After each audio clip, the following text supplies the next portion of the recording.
Hello बच्चों, let's read the question. The question says acetylene can be obtained by electrolysis of following compounds. तो कौन से compound से हमको कौन से कंपाउंड के इलेक्ट्रोलाइसिस से हमको एसिटाइलिन मिलता है ये आपको बताना है. ऑप्शन ए, बी, सी और आपका डी. तो क्वेश्चन को सॉल्व करने से पहले देख लेते हैं इस क्वेश्चन का की कॉन्सेप्ट. तो यहाँ पे क्वेश्चन का जो हमारे पास में की कॉन्सेप्ट आएगा, की concept is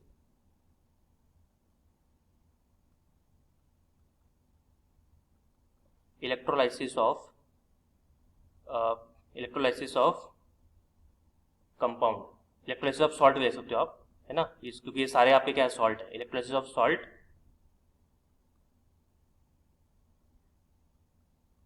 to produce acetylene. अब देखते हैं कि हम इलेक्ट्रोलाइसिस जब भी हम करते हैं सॉल्ट का, जैसे यहाँ पोटेशियम के सारे सॉल्ट है, तो कौन से पोटेशियम के सॉल्ट से सॉल्ट के इलेक्ट्रोलाइसिस करने से हमको एसिटाइलिन मिलता है. तो देखिए यहाँ पे जब भी हम बात करते हैं, पहले अपन थोड़ी सी बात कर लेते हैं इलेक्ट्रोलाइसिस की. तो इलेक्ट्रोलाइसिस क्या होता है?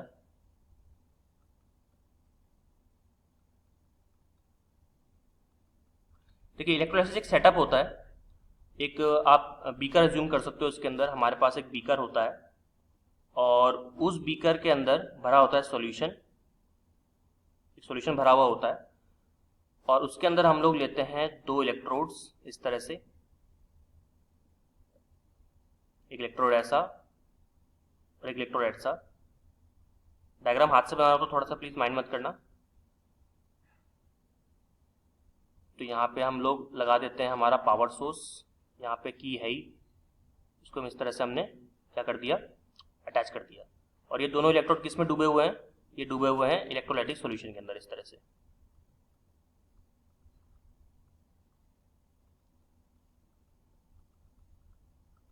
इस तरह से अगर मैं इसकी लेबलिंग करूं तो इसमें से एक है आपका कैथोड, एक है इसके अंदर आपका एनोड, ये है आपकी बैटरी,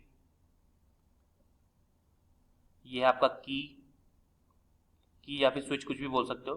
और this is your electrolytic solution. Electrolytic solution. तो इलेक्ट्रोलाइसिस का एक बेसिक सेटअप है जिसके अंदर हम इलेक्ट्रोलाइसिस किसी भी कंपाउंड का करके उसको दूसरे कंपाउंड में या फिर हमारा जो डिजायर्ड जो कंपाउंड है, प्रोडक्ट है, वो ऑब्टेन कर सकते हैं. तो यहाँ पे देखिए हमसे बात क्या की जा रही है एसिटाइलिन की, कि इन चारों में से कौन सा ऐसा सॉल्ट है जिसका हम अगर इलेक्ट्रोलाइसिस करें तो हमें एसिटाइलिन गैस मिलेगी. राइट, चलिए देखते हैं इसको. तो चूंकि यहाँ पे हमको इलेक्ट्रोलाइसिस करवाना है तो अपन को वन बाय वन चेक करना पड़ेगा कि किसके अंदर हमको एसिटाइलिन गैस मिलती है. और मैं आपको बता दूं कि एसिटाइलिन का वैसे फॉर्मूला क्या होता है. ये आपका होता है आपका HC∭CH. तो जिस भी रिएक्शन के अंदर अपन सबकी रिएक्शन लिखेंगे चारों की, जिसके अंदर मुझे एसिटाइलिन मिल जाएगा, मतलब वो हमारा सही आंसर है. चलिए वन बाय वन करके चेक करते हैं. सबसे पहला जो हमारे पास में कंपाउंड है दैट इज पोटेशियम फ्यूमरेट. और आपको पता है कि पोटेशियम पता होना चाहिए, मतलब कि पोटेशियम फ्यूमरेट का फॉर्मूला क्या होता है, स्ट्रक्चर कैसा होता है.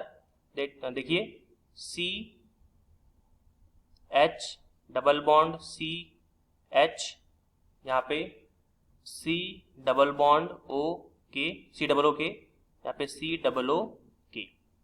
ये होता है आपका पोटेशियम आपका फ्यूमरेट. पोटेशियम आपका फ्यूमरेट, राइट. ऑब्वियस सी बात है कि जब आप इलेक्ट्रोलाइसिस करवाओगे तो वाटर की प्रेजेंस में करवाओगे. तो मैं यहाँ पे 2H2 ले लेता हूँ. क्या हो रहा है? इलेक्ट्रोलाइसिस हो रहा है. इलेक्ट्रोलाइसिस, जब इलेक्ट्रोलाइसिस होता है पोटेशियम फ्यूमरेट का तो क्या मिलता है आपको? एक तो आपको मिलता है KOH, पोटेशियम हाइड्रोक्साइड.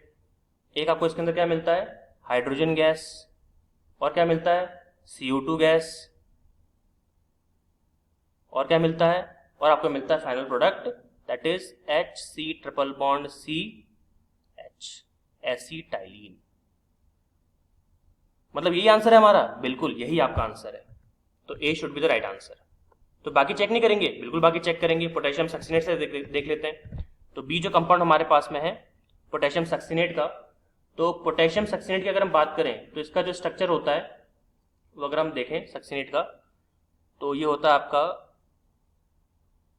कुछ इस तरह से CH2 हो गया, फिर इससे कनेक्टेड है आपका COOK, यहाँ पे भी कनेक्टेड है COOK। This is potassium succinate, potassium succinate, right.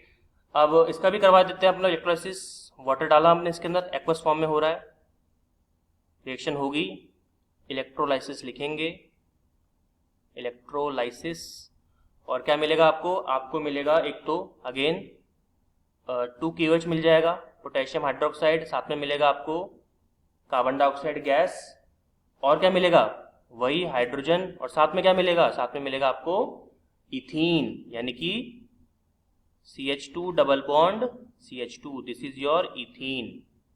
मतलब ये आंसर आपका नहीं है, ठीक है, इसको अपन क्रॉस कर देते हैं। अगला कौन सा है? Potassium acetate. तो पोटेशियम एसीटेट की बात कर लेते हैं। तो पोटेशियम एसीटेट जो होता है उसका फॉर्मूला क्या होता है जी? पोटेशियम एसीटेट का फॉर्मूला अगर हम चेक करें तो ये आपका होता है CH3COOK, right. This is potassium acetate. इसका मैं नाम लिख देता हूं, पोटेशियम एसीटेट, ठीक है। ऑब्वियसली बात है, वही काम करेंगे, वाटर की प्रेजेंस में हम लोग इसकी रिएक्शन करवाएंगे। इसका मतलब हम लोग क्या करेंगे? इलेक्ट्रोलाइसिस। जब आप ऐसा करोगे तो क्या मिलेगा आपको? आपको मिलेगा एक तो KOH, साथ में CO2 गैस, ठीक है, साथ में हाइड्रोजन गैस, और साथ में इथेन मिलेगा इस बार, CH3 bond CH3, this is your ethane.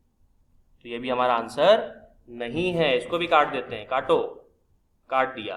D देख लेते हैं, पोटेशियम फॉर्मेट। तो पोटेशियम फॉर्मेट से क्या मिलता है जी?